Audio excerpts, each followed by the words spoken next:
Hvala lepa, Vita, za ta del.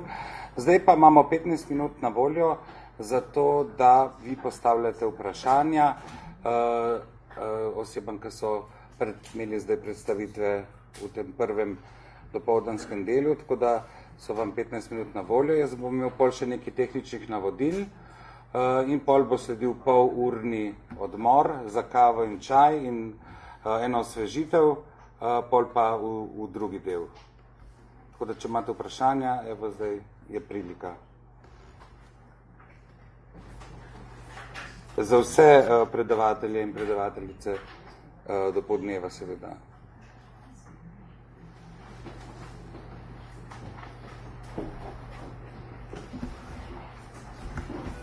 Noben ga nič ne zanima? Ja, kar izvolite. Prihajam iz dermatovenerološke klinike, sem medicinska sestra v ambulanti za spolno prenosljive okužbe in bi dr. Mlakarja pohvalila, ker ravno tako razmišlja s potom. Oziroma, že dolgo, nekako več kot 30 let delam v tej ambulanti, 5 let na oddelku, nekako se moja počas ta karijera bliža, čeprav je zelo rada delam v ambulanti, ne? In bi tako rekla, da to pa sem jaz, da bi sodila. Ravno to, kar ste vi danes tukaj povedal, je meni že dolgo pisano na kožo, verjetno zvekar tekom šolanja. Res hvala za še, da delam pravno, da razmišljam, da nisem sodnik, tudi sama, da bi sodila. Predvsem na spoštovanju, na vzajemni pomoči, strah je tist, a veste, ko bolnik pride ves prestrašen, ampak z enim takim lepim pogovorom, z sprejemom, mu ponude stol, morda kozarec vode, to je tisto, ki ne samo na tem področju, ampak vsi rabimo tako obravnavo. Družba danes, vemo, ni naklonjena, politika ni naklonjena in če sami med sabo si ne bomo nekako eno tako spoštovanje med sabo kot družba, en drugmu pomagali, razumeli, brez tega ne bo tremendno. Hvala lepa za tako izčrpno.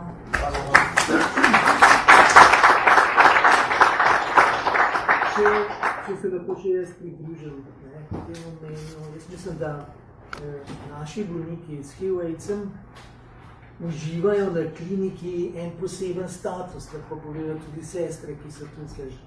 Skratka, ti bolniki hodijo leta in leta k nam in jih imajo naše sestre, naše administratorke, zdaj mu rekel, na rekovajih, rade. To so hvaležni bolniki, mislim, hvaležni. V tem smislu, da z njimi vzpostavimo in kontakt, imajo tudi dosti privilegiran položaj, moram kar jasno povedati. Oni pridejo do specialista, a veste, za težave, ki so morda izven te osnovne okužbe, osnovnih neželenih učinkov zdravil in ne vem kaj. Pridejo do specialista ad hoc in so že pred 25 leti kolegi, ki se niso s tem področjem ukvarjali, povedali dr. Vidmarju pa ne. Vajni bolniki so privilegirani, imajo veliko pravic, ki jih drugi nimajo. Seveda imajo pa ogromno tudi drugih problemov, ni 100% zdaj ta zgodba za vse bolnike, ampak moram reči, da saj ta stigma na naši kliniki jo skušamo čim bolj zmanjšati, čim bolj prijazno in narediti okolje. So pa seveda vedno izjeme, so vedno tudi taki, ki bojo prišli v ambulanto dr. Mlakarja in kaj povedali, ker tudi, a veste, oni so tudi samo ljudje in včasih tudi nam, čeprav jih vprašamo vedno o tem, hočejo kaj prikriti in hočejo sebe pokazati drugačno kot so. Tako da bi rekel, ta pozitivna preventiva pri nas v Sloveniji, da bi se razkrili te osebe in kaj naredili za družbo in da bi stigmo zmanjšali, smo pač majhno okolje, vedno rečemo. Zanesljivo se bo pa kdo našel, tudi Veto se je našel, ki je o tem spregovoril in to zmanjševanje stigme je seveda kompleksen problem. Deloma mora biti vpleteni tudi bolniki, se mi zdi. To je rekel, splošno, pač pacienti pri nas, ki pozitivni so zelo zadovoljni, ne, za infektologi, tako da to ne narobe razmet, ampak mogoče se pozabo edino to poudariti, ne. Jaz pač javno poudarjam, da so HIV pozitivni pacienti v naših ustanovah zaželjeni.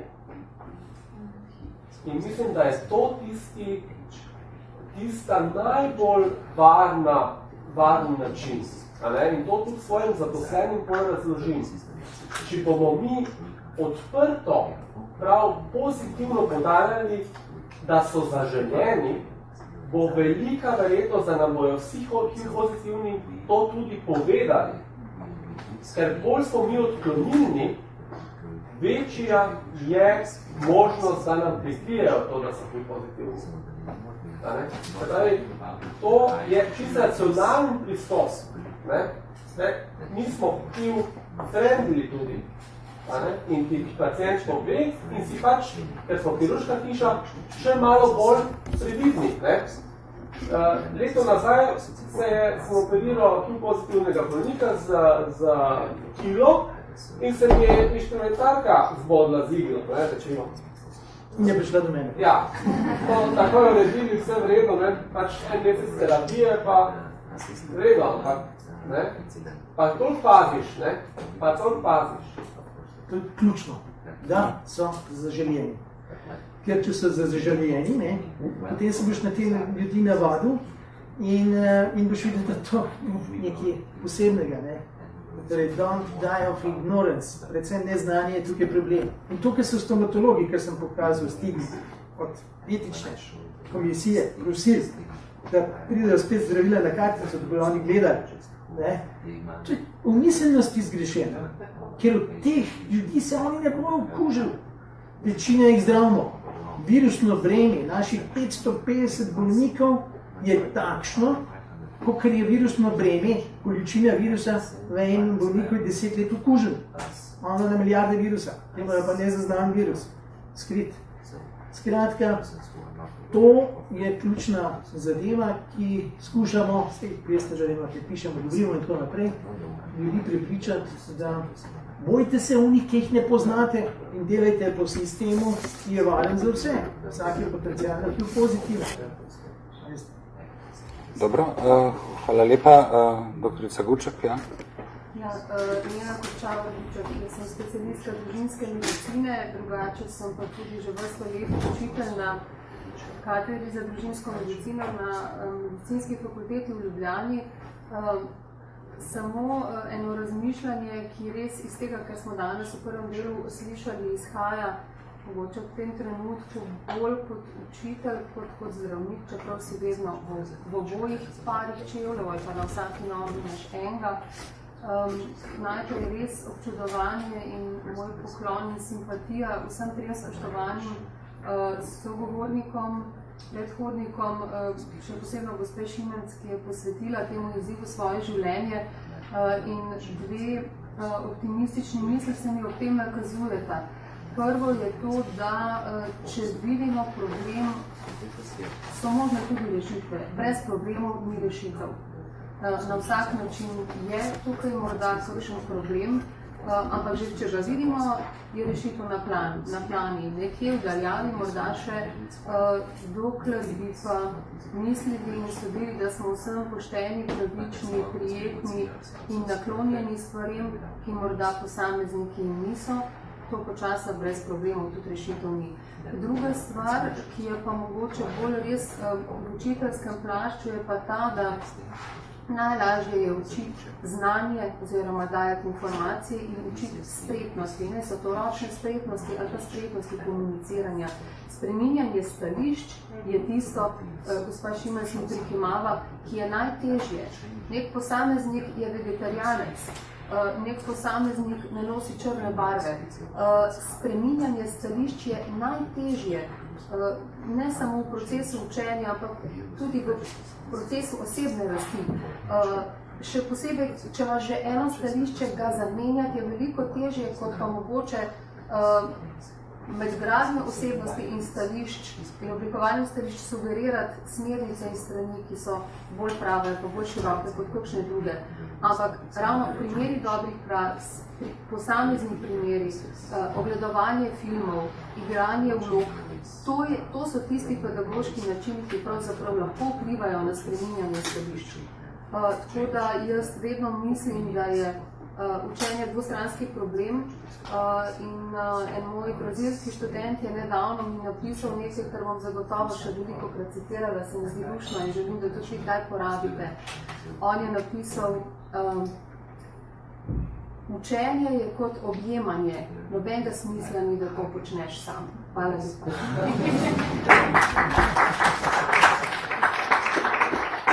Razen, ko se samo zadovoljuje. Gospa, vi ste še želeli prej, ne? Ja, jaz sem prej hotela infekcijska klinika.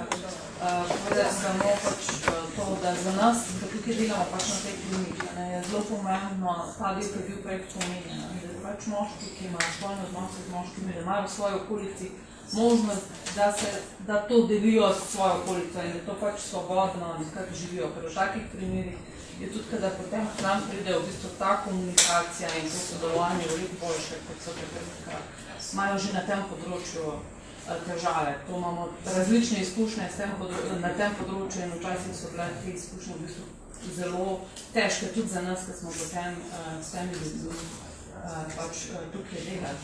Kaj se pa tiče recimo teh stališč, ki je bilo za omenjeno, za zdravstvene delavce bi bilo pravzaprav minimum, vsaj to, kar je povedal gospod Masar. To pomeni, da se nekaj ni to pomembno, da popolnoma spremenimo stališče nekih posameznikov, ampak pomembno je, da se zavedamo, kaj je strokovna drža, ki jo mi kot zdravstveni delavci moramo držati, zato da delamo strokovno in ne delamo v bistvu negativno, preveč negativno v smislu na podlagi nekih stališč, ki nas omejujejo do te mere, da nismo več strokovni.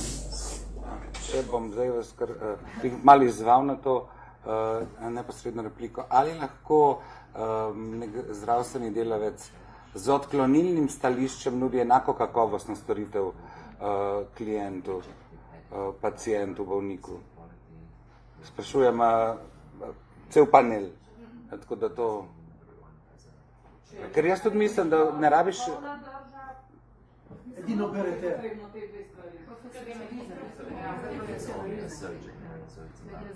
Znati treba svoje stališče, in vedeti treba, kaj se na področju strokovnosti zahteva, oziroma kaj ta pacient potrebuje in to. Ste se hoteli na to navezati? Ja. Tanja Brezni je bila na terapevtska intervjuirana in dopolnjena, da psihoterapevtša bi se prav nagovezala na to temo. Tlej je v bistvu težava, ker je človek tako kompleksno bitje, ne? In ko jaz gledam, oziroma če gledamo na človeka kot na diagnozo, mi zgubimo odnos. In ko zgubimo odnos, smo zgubili to, kar je gospa Leskuškova govorila, ne, ta well-being, fairness, v bistvu to pravo mero in pride do prepada. In ko pride do prepada, je potem težko zaupati in greš v funkcioniranje. In ko imamo funkcioniranje, je težje je zdraviti, ne? In potem ostaneš mehanicističen, v bistvu jaz smatram, da lahko zelo dobro pozdraviš, ne? Vendar, da pa manjec človeka, na katerega se obrne, je pa odnos tisti, ki je dodana vrednost, da gre lahko hitreje in bolje skozi proces. A lahko sem prišel z zvezi? Če govorimo o stališčih, pa predvsem, je pravzaprav zanimivo to, da zelo pogosto imamo ljudje seveda negativen negativen predsodek do določenih skupin. Ampak tisto, kar je zanimivo, in tudi to, ali bomo pa nasplošno bomo zelo odprti, ko bo šlo za konkretno vprašanje, pravice recimo konkretnih ljudi, bomo pokazali svojo oskost. Ampak, ko gre za neposredna osebna razmera, se pa zelo pogosto zgodi, da pravzaprav mi nekako pozabimo na ta predsodek. Recimo to, kar je, meni je en tak zelo lep primer, recimo so pravzaprav to, kar se je dogajalo v zvezi z družinskim zakonikom prejšnji, ko v okoljih, kjer bi pričakoval veliko zaprtost, se je dogajalo pravzaprav to, da sploh ni pomembno, da recimo otrok živi z dvema moškima pa z dvema ženskama.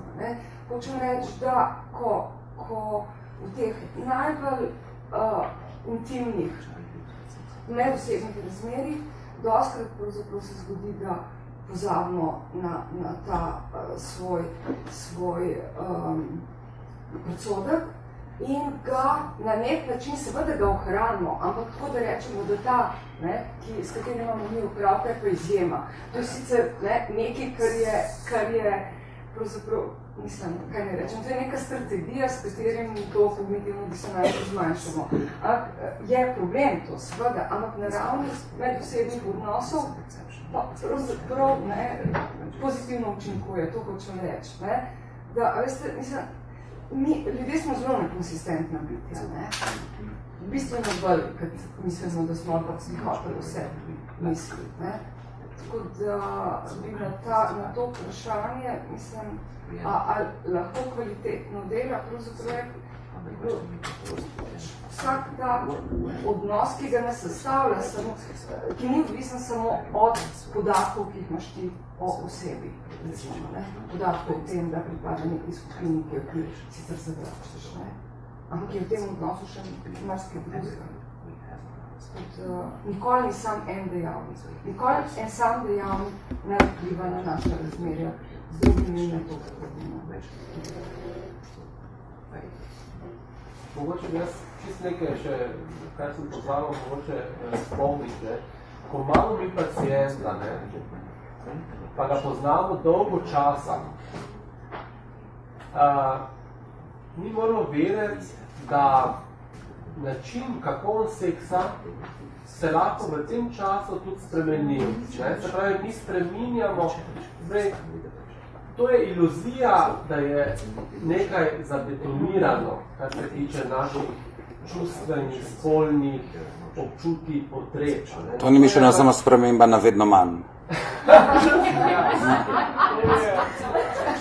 To je lahko zelo variabilno. Se pravi, tudi to moramo imeti nekje v ozadju, da tega ne pozabimo. Jaz bi samo povedala svojo izkušnjo in sem neizmerno vesela, ko sem delala diplomsko nalogo zdravstvene nege bolnika s sifilisom in teoretični model Jean Watson, ko sem takrat zaprosila za anketiranje ene zelo občutljive prve raziskave, ki so jo s primarnim potočnikom s pomočjo njegove sem jo dokončala, so mi bolniki, ki so se zdravili s sifilisom, ko sem jih zaprosila, povedali nekaj, kar me bo za zmeraj spremljalo. Veste, sestra, ker ste bile tako človeške z nami in ko ste nam pomagala, bomo vam z veseljem izpolnili anketo in potem so šli v prostor in nekako tisto nikoli ne pozabim in tudi pogrešala, da bom nekoč to omočila. Ampak moraš imeti empatijo, veste, če imaš ti do ljudi, do svojih najožjih, če si tak človek, mislim, da zdravstveni delavci moramo biti, le ni debate. A veste, da nimaš časa, to bi vse v rok službe, oziroma moj mož reče, vse kakva ti je hudgal, to je vse v rok službe, a veste. Mi se ne zavedamo, da smo tam za bolnika. In če pokličete, recimo jaz ne, da bi ima veliko tudi napak ali kakorkoli, ampak sem v prostoru, kjer me lahko vsak potrka, kjer me dobi. To mora biti, a veste, ni debate, da se hodi ven. Jaz sem proti temu, morda sem precej konzervativna še glede tega, ampak tam sem zato, da pomagam ljudem v stiski. In kolegice rečejo, kaj se zgovarjaš ti nas skozi gužvo? Ja, ker se čutim dolžno, da če nekdo pride v eni stiski, da mu ponudam stol, kozarc vode. To je osnovno, ker ne bi smeli pozabljati zdravstveni delavci in ni zapuščanja, veste. Upamo, da ste vzgojili naslednice. Zato sem alergična in bom še naprej alergična. Ja, hvala. Dobro, hvala lepa. Je še kakšno vprašanje, če nemam jaz še eno zaključno? Ne? Zaključno vprašanje je za tiste, ki predavate na medicini. Koliko imate v kurikulumu vključeno tako znanje, kot so bolj humanistične vsebine, tipa kako se konstruirajo predsodki in stereotipi, kako nastane stigma, kako se stigma reproducira. A je to en del, trden del kurikuluma? To je težko nas vprašati, ne? Recimo, na katedri za javno zdravje imamo v okviru seminarjev, ki so, teme so pa odvisne od predavateljev oziroma mentorjev, niso pa zadefinirane. Imamo pa te teme so prisotne. Ja, v moji generaciji nismo. Ne. Popolnoma. Pravi, tle je neko polje, ker lahko gradimo. To bi mogli več specifično vprašati, ker k nam pridejo, četrti letnik, to je zdaj čista stroka klinika, to bi morali se pozanimati. Jaz mislim, da imajo te deontološke pa te teme, ampak eksplicitno to, kar ste vprašali. Ker to pomaga pri razumevanju različnih družbenih manjšin. In to tudi pomaga pri zdravljenju in preventivi. Se bomo pozanimali in deturili. Je očitno polje, kjer se da še dosti narediti, no, in lahko skupaj delamo. Da je nekako upeljana ona je bila pač nekako moja zobnica velika in mi je ogromno znanja še podala, tako da je Jolanta hvala, ker si mi takrat širila obzorja. Jaz sem imela pa to srečo, da sem se izobraževala v tujini, v Veliki Britaniji, v Londonu, v eni outpatient klinik za obravnavo spolno prenosljivih okužb, kjer sem obiskovala en tečaj, kjer sem imela seveda različne teme, vse od psihosocialnih do strogo medicinskih, in so tudi moji tako zdravstveni delavci, ki so z mano istočasno obiskovali ta tečaj in tudi predavatelji bili iz različnih skupin, od pozitivnih do moških, ki so imeli odnose z moškimi, do lesbij. Na ta način izobraževanje, ki je zelo koristno. Če se imel nekaj takega pomoč, bi seveda med zdravstveni delavci, nekakšni vsemi več pozitivne naravnanosti in strokovne drže v odnosu do tovrstne problematike. Dobro, to je bil zdaj alarm, da končamo. Zunaj vas čaka en prigrizek, nekaj svežilnega. Tehnično navodilo je 15 do se dobimo in potrdila v udeležbi vas čakajo tukaj na tej polici, kar vzamete.